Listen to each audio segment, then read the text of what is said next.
I mean the uneven distribution of not only socioeconomic resources, but also, and more significantly, the uneven distribution of socio-cultural status. For example, as concerned the first aspect, we have the province of Khuzestan, where the Arabs, most of the Arabs reside. It is the oil-richest region of Iran, yet it is the most underdeveloped and one of the poorest regions of the country.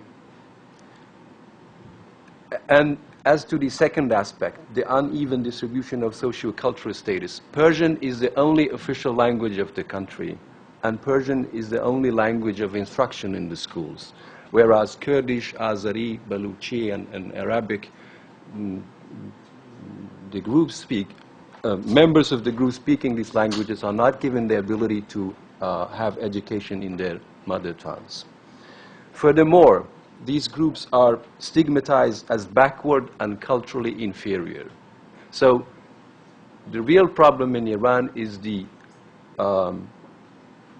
existing relations of power, which is a relation of domination and subordination. So federalism, one could say, is actually a formula to change the existing relations in Iran, relations of power. Federalism is consequently less a threat to Iran's territorial unity as it is to the official nationalism and the official notion of nationhood in Iran. If Iran becomes a federal state, not only would it have an effect on the existing distribution of socioeconomic resources and privileges, it will also undermine the myth of mononationality in Iran and bring about a change in existing identities and roles. In short, federalism is as much about the redistribution of material resources as it is about redefinition of identities. And in my opinion, when I say that the constant invocation, the constant reference to separatism with regard to the issue of ethnic diversity is basically a resistance to the idea of having the identities of Iran, the current identity of Iran, being redefined. Two arguments in support of federalism in Iran. One of them has been pointed out by the organizations, among them the leader of the Kurdistan, the current General Secretary of the Kurdistan Democratic Party, Mustafa Hidri, is that Iran is a rentier state. As a rentier state, oil revenues account for 80% of the Iranian state's financial resources. What is peculiar, or the peculiar quality of rentier states is the kind of consequences that they generate. The state becomes autonomous from its society. It spends its oil wealth on patronage and resists calls for democratization. We see in the European experience the emergence of a bourgeois class, the importance of taxation in order to have a relation of interdependence between the state and society. This is lacking in Iran. So in this regard, it has been suggested that, in fact, by accommodating the ethnic diversity of Iran, by having constitutional by recognizing it constitutionally, and by federalizing Iran, one could, in fact, the diversity could serve as a form of checks and balances in a way to overcome the problems associated with the rentier state. The second argument, which I think, and this one is my own argument, which I think is equally important, is that there is an imbalance between state and nation boundaries in Iran. This has created a state that is by nature a paranoid state. It perceives constant internal and external threats, and this perception has been exacerbated by the establishment of a sectarian Shiite theocracy in Iran. So it engages in arms race as well as revisionist and destabilizing foreign and security policies. For example, the cynical exploitation of the Palestinian issue in Iran is as much an attempt to compensate for the incongruence, for the imbalance that exists between state and nation in Iran, as it is, of course, a calculated policy to undermine the position of Israel in the region. So, in other words, given the fact that we have a sectarian regime in Iran, it externalizes its incongruence problem, which is a domestic problem. So imagine having Iran being a federal state with the ethnic diversity having a stake in the affairs of the state.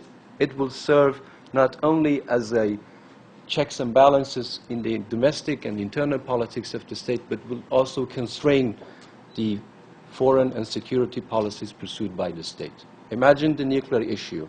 Imagine support for Hamas and Hezbollah.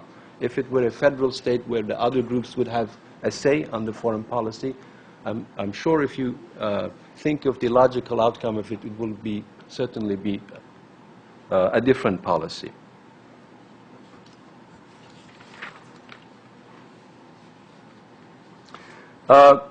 Finally, possible scenarios for the future. As I said, federalism is regarded by the Iranian state as separatism, as calls for separatism, equates it with separatism. The same goes for some of the opposition groups. I think that people in the Green Movement has this, at least some people in the Green Movement have a similar perception, and that's the reason why, as Sharif mentioned, there is no trust between the ethnic groups and the Green Movement. Hence, there is no cooperation between the various ethnic groups in the country and the Green Movement. But assume that Iran becomes a democracy. If it turns out that the Persians constitute a small majority, say 51%, as estimated by the Central Intelligence Agency and Freedom House, or even 65%, as estimated by the Library of Congress, and if they disagree among themselves on the nature of the state, which is not unlikely given the ideological differences between various Persian political forces, it might be the case that a federal Iran will become a reality. Provided, of course, that the other ethnic groups can build a coalition for the realization of a federal Iran that gains the support of the majority in the country. The second scenario is that currently, if their Green Movement succeeds in its policies, in its programs for change in Iran, one might say that the Green Movement, as well as Persian opposition groups, might see the minorities as useful allies for regime change in Iran, because most of the minorities want regime change. In such a scenario, they would have to offer these groups some form of commitment to federal arrangements in return for their trust and cooperation. In the end, however, it is the internal balance of power between the various groups that is the crucial factor that determines the future of Iran. We might end up in a situation like Iraq, where we have de facto federalization, but without federalism. That is to say, without an ideological or moral commitment to the accommodation of minority rights, but where we can have a de facto power-sharing arrangements. The same goes for a country like Spain.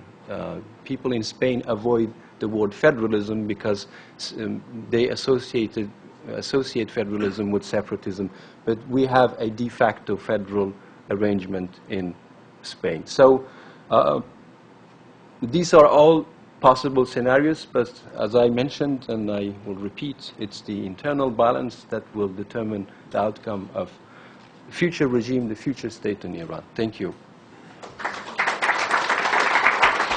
Thank you. Thank you. We just heard an amazing overview of Iranian Kurdish history, from Qasemalu to their position in the Green Movement to a vision of the future of ethnic minorities.